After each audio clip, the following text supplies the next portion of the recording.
राधे श्याम जय जय राधे श्याम जय जय राधे श्याम। श्री गणेशाय नमः। श्री सीतारामाभ्यां नमः। श्री हनुमते नमः। श्री उमापते नमः। श्री गुरुवे नमः। सब संतन की जय जय। जय जय सीताराम। राधे श्याम।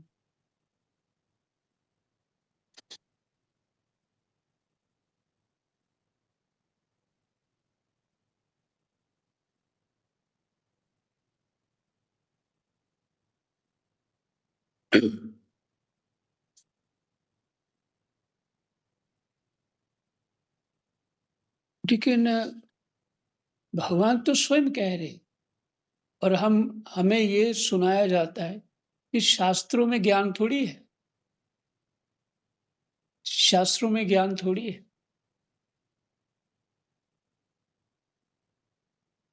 अब पता नहीं ये क्या समस्या है। क्यों बोलते हैं ऐसा? पर जिनको भी मैंने देखा भजन साधन में लगे हुए जो भी हैं, वो तो इनका ही पाठ करते हैं। रामायण, गीता जी और श्रीमद् भागवत पुराण और थोड़े इस तरह के अपनी संप्रदाय के ग्रंथ जो हैं, उसको लेकर बात करते हैं। और फिर मति गति वैसी हो जाती है। और मुख्य तो नाम जपी है। चाहे शंकर जी हों, चाहे हनुमान जी हों, मुख्य तो नाम जपे है।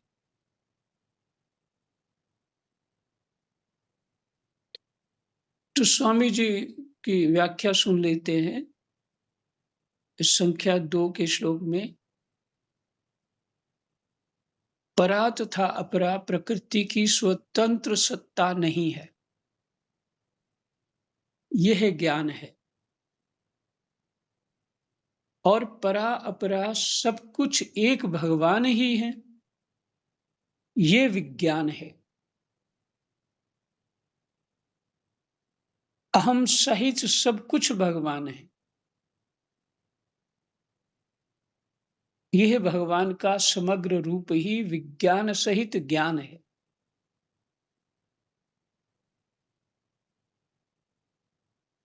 इस विज्ञान सहित ज्ञान को जानने के बाद और कुछ भी जानना शेष नहीं रहता, क्योंकि सब कुछ भगवान ही है। इसे जानने के बाद यदि कुछ शेष रहेगा तो वह भी भगवान ही होंगे।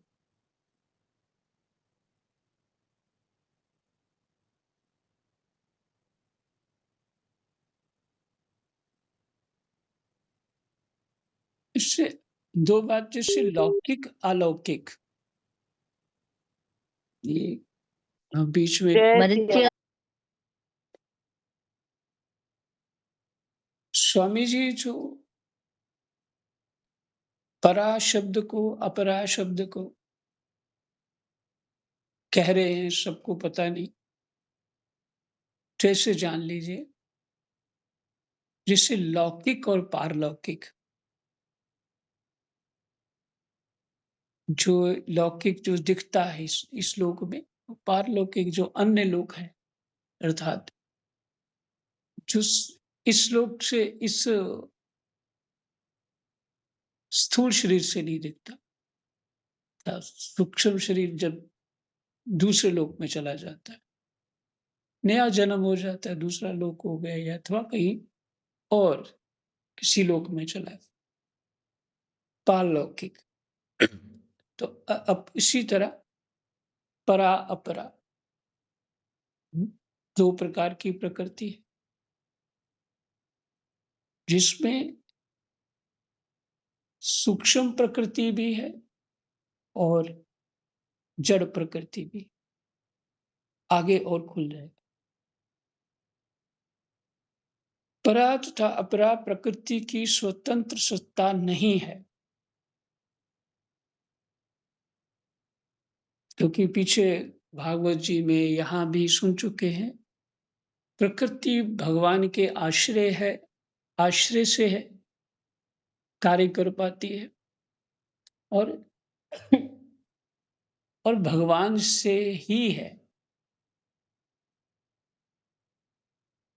तो उसी बात को पुष्ट करना स्वामी जी कह रहे हैं। यह ज्ञान है और परा अपरा सब कुछ भगवान ही है। हम कहते हैं ना ये संसार है, तो ये संसार है, ये अध्यात्म नहीं है, ये संसार है। ये ज्ञान नहीं है, ये संसार है। हुँ। ये भक्ति नहीं है, ये संसार है। ये ज्ञान नहीं है, ये संसार है। तो यहाँ क्या बताया जा रहा है?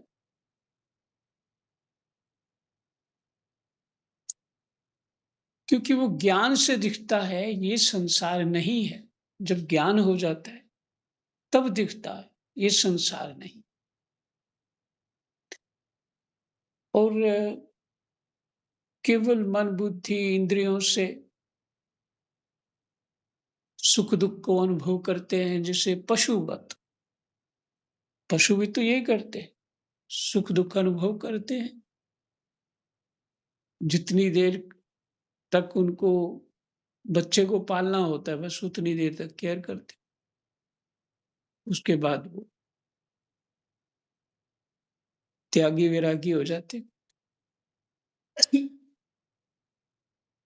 तो ये किसी ने सुख दिया हमको तो वो अच्छा लगने लगा और किसी ने दुःख दिया तो वो बुरा लगने लगा।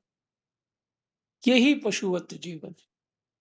मैंने पशुवत जीवन का मैंने बुद्धि सिर्फ इंद्रियों के ऊपर ही निर्भर है, मन के ऊपर ही निर्भर है और कुछ नहीं, ज्ञान नहीं, विवेक नहीं।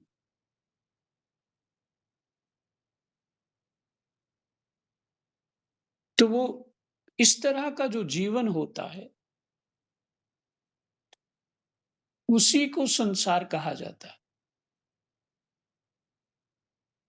साधारण जीव जो जी रहा है ना इस समय बिना ज्ञान के, वो संसार में जी रहा है। अपना सुख और मेरे हैं उनका सुख, उसी के लिए जूझता रहता। तो इसको संसार कहते हैं और उसी को समझ करके परमात्मा को पाने की इच्छा से समझ में आ जाए और परमात्मा को पाने की इच्छा से उसी संसार में धर्म के अनुसार कर्तव्य कर्म करते हुए वो अध्यात्म बन जाता है, साधन बन जाता है और जब वहाँ ज्ञान होता है तो वो सब क्रिया ही भगवत रूप हो जाती है। फिर उसको संसार नहीं दिखता, ये जो साधारण लोग भी हैं वो भी भगवत रूप दिखते हैं।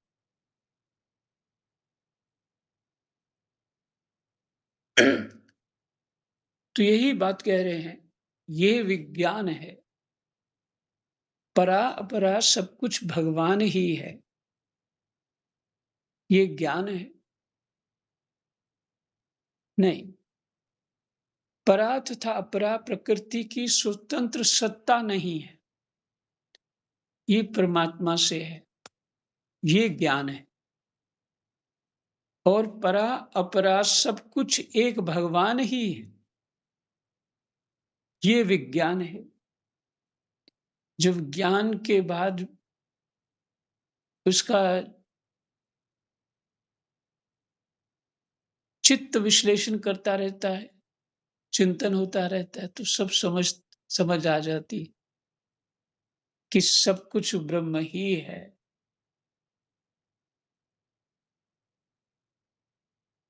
अहम सहित सब कुछ भगवान है। जिस अहम को शास्त्र कह रहा है कि तेरी समस्या अहम ही है और कुछ नहीं, यही माया का मूल कारण है। तुम्हारा अज्ञान ही अहम है।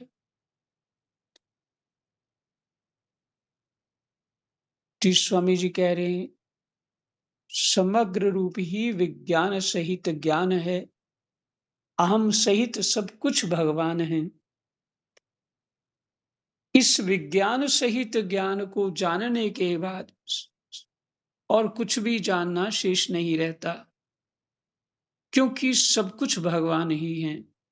इसे जानने के बाद यदि कुछ शेष रहेगा तो वह भी भगवान ही होंगे। हाँ, ये थोड़ी-सी कुछ बात तो समझने योग्य है इसमें, और कुछ भूख से पहले ही कुछ प्रसाद थाली में ज़्यादा डाल दिया। जो बाद में आता तो अच्छा रहता।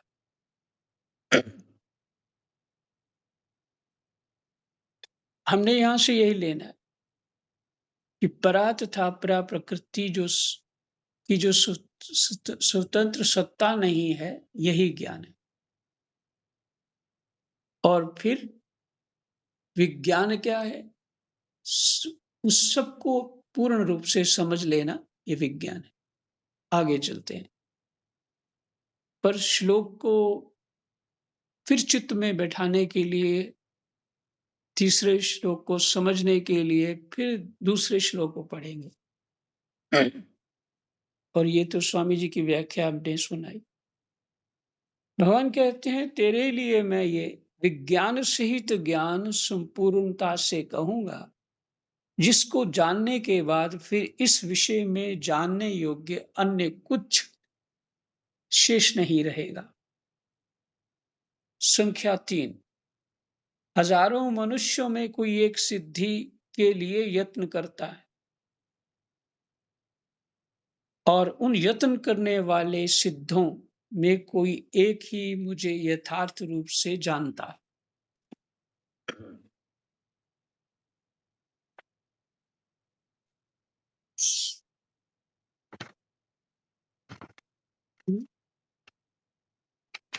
ठीक है।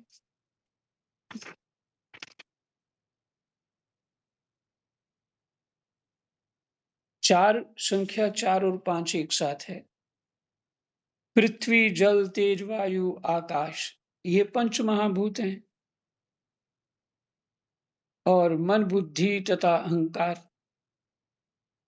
इस प्रकार ये 8 प्रकार के भेदों वाली ये अपरा प्रकृति है।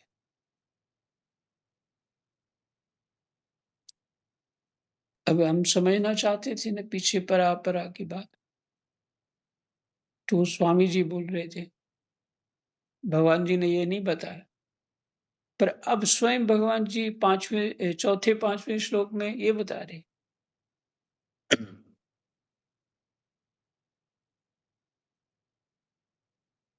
पंच महाभूत जो हैं, पृथ्वी, जल, तेज, वायु, आकाश, और मन, बुद्धि, अहंकार, ये 3।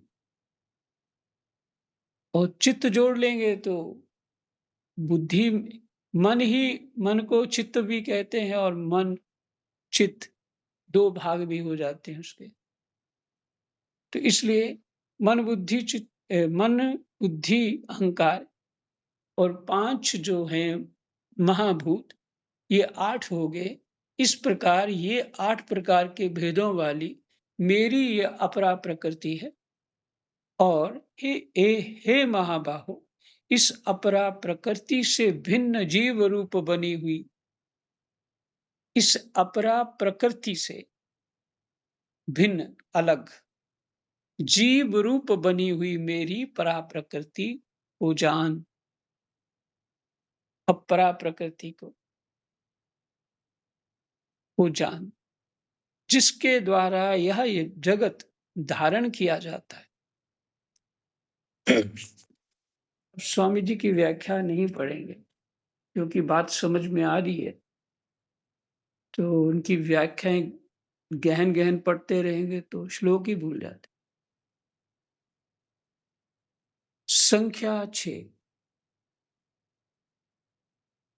भगवान जी ने अपरा प्रकृति का बता दिया, अपरा प्रकृति को जान। कहते हैं संपूर्ण प्राणियों के उत्पन्न होने में अपरा और परा इन दोनों प्रकृतियों का संयोग ही कारण है। ठीक है, जड़ और चेतन में संयोग होता है, तो यही कारण है उत्पन्न होने में। ऐसा तुम समझो। मैं संपूर्ण जगत का प्रभव तथा प्रलय हूँ।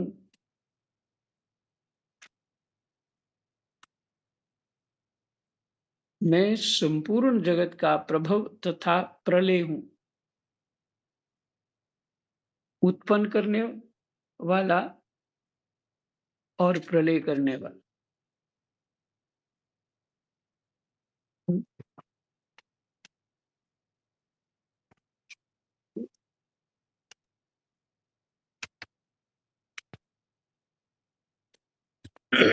इसी तरह संख्या 7 इसलिए हे धनंजय, मेरे सिवाय इस जगत का दूसरा कोई किंचित मात्र भी कारण तथा कार्य नहीं।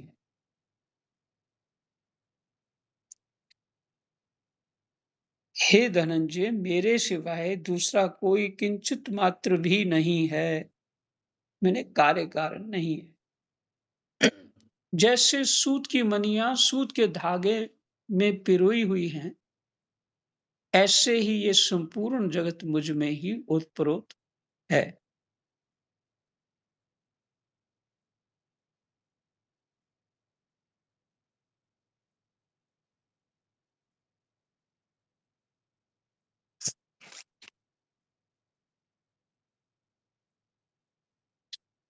अब इसी बात को और समझाने के लिए भगवान आगे जो बता रहे हैं, उसके पहले थोड़ी सी स्वामी जी की व्याख्या देख लेते हैं।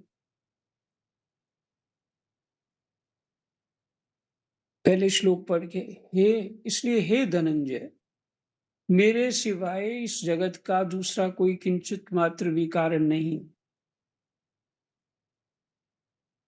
जैसे सूत की मनियां सूत के धागे में पिरोई हुई होती हैं,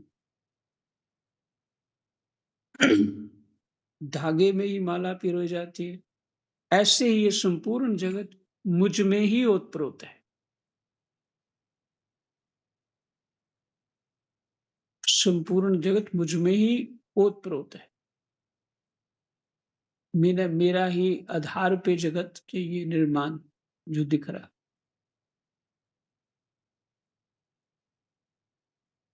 और स्वामी जी कहते हैं जैसे सूत की मनियां सूत के धागे में पिरोई हुई हों, तो उनमें सूत के सिवाय अन्य कुछ नहीं। ऐसे ही मणि रूप अपरा प्रकृति और धागा रूप परा प्रकृति परा प्रकृति दोनों में एक भगवान ही परिपूर्ण है।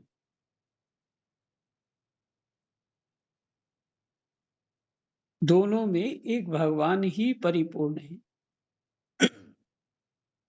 अर्थात एक भगवान के सिवाय अन्य कुछ नहीं है।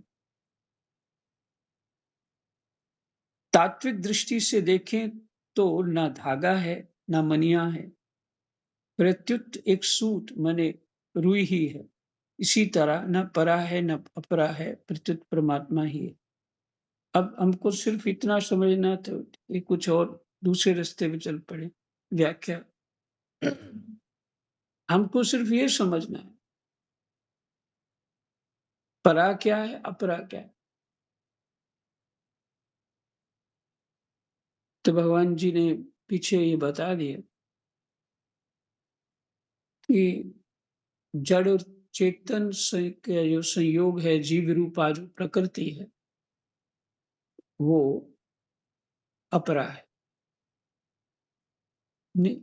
परा है। हम्म,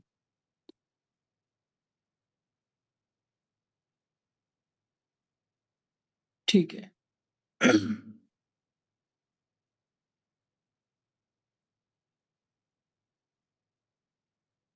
आगे चल रहे हैं।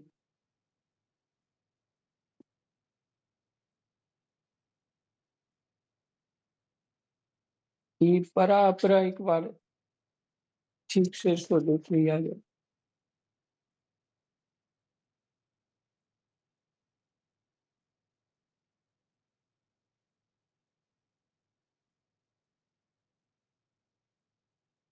परा प्रकृति जो है वो जीव रूपा है।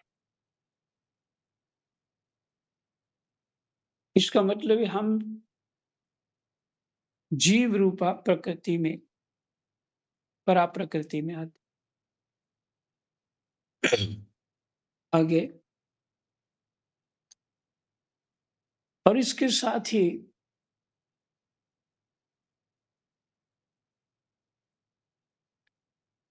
इनकी मूल रूपा जो है, जिसे गोस्वामी जी कह रहे हैं ना कि जैसे शब्द और अर्थ एक हैं, इसी तरह सीता राम जी शब्द और अर्थ हैं।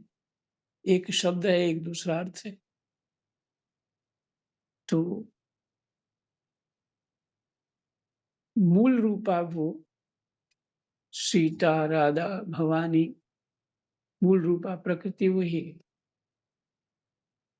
और उन्हीं से जीव रूपा है।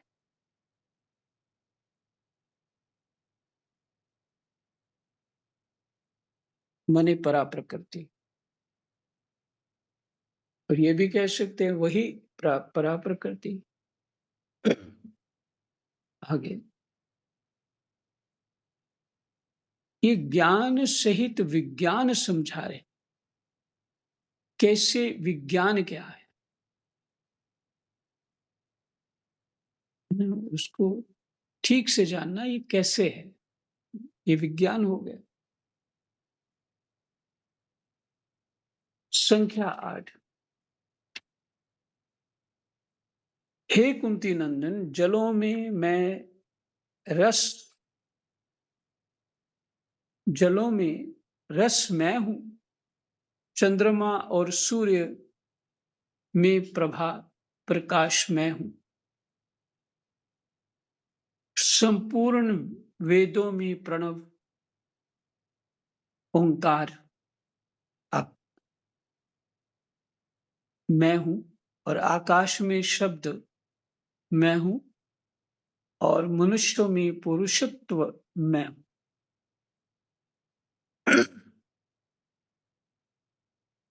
अच्छा, ये जो कह रहे हैं ना, ये परा प्रकृति के बारे में कह रहे हैं।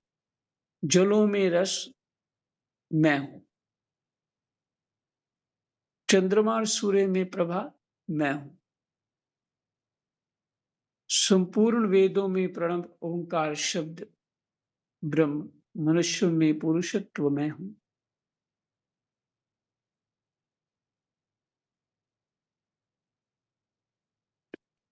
अर्थात भगवान जिस सूत की तरह पिरोए हुए, जो पीछे कहा,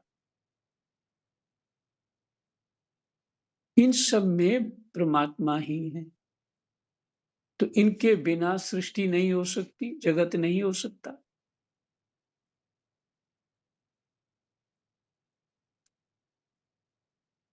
संख्या 9। पृथ्वी में पवित्र गंध मैं हूं, और अग्नि में तेज मैं हूं। विज्ञान क्या कहता है?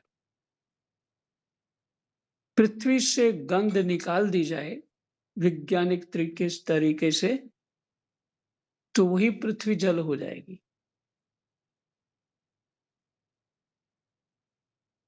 और जल में जब गंध आएगी तो वो ठोस पदार्थ पृथ्वी बन जाए।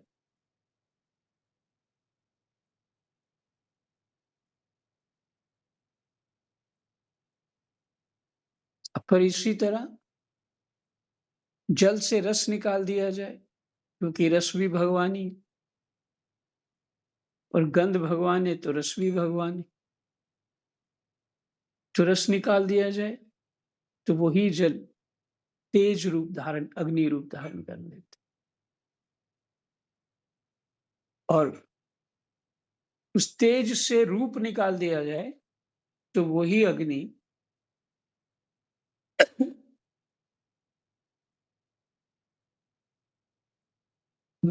वायु रूप हो जाती है। और यदि वायु से स्पर्श गुण निकाल दिया जाए तो वही वायु आकाश हो जाती है। आकाश से यदि शब्द ब्रह्म जो निकाल दिया जाए तो आकाश तो पहले ही कुछ नहीं दिखता, फिर तो बिल्कुल नहीं रहता। तो यही हमारी स्थिति है, इसी तरह से हमने वापिस अपने स्वरूप को प्राप्त होना।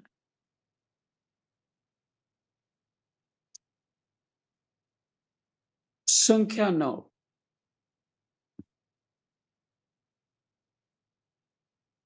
पृथ्वी में पवित्र गंध मैं हूं, और अग्नि में तेज मैं हूं, तथा संपूर्ण प्राणियों में जीवनी शक्ति मैं हूं, और तपस्वियों में तपस्या मैं हूं।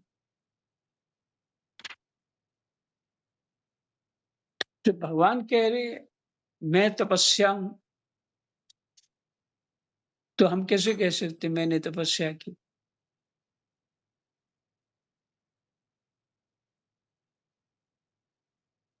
इसलिए होता जो है यज्ञ में वो भी ब्रह्म है, श्रुवा भी ब्रह्म है, सामग्री भी ब्रह्म है, अग्नि भी ब्रह्म है, फल भी ब्रह्म ही है। पीछे सुन चुके हैं ये बात। तो हम कह नहीं सकते ना। तो जब हम भगवान से अपने आप को अलग करके अज्ञान से मानते हैं तभी सुख दुख होता है। ये भी सत्य बात जो है उसको समझ ले तो फिर सुख दुख क्यों हो? क्योंकि मैंने माना मैं शरीर हूं, अलग हूं।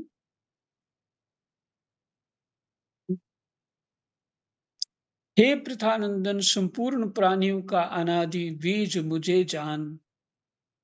संख्या 10।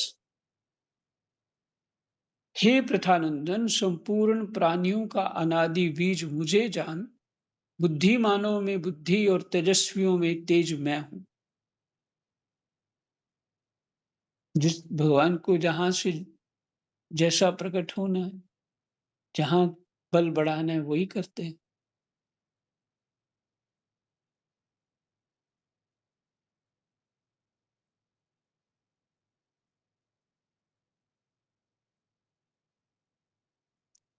इतना ही 10 तक रखते हैं।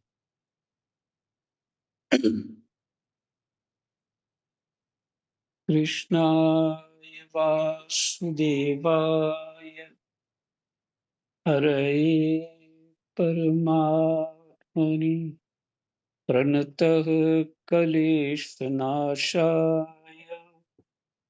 गोविंदाय नमो नमः। जय जय सीता।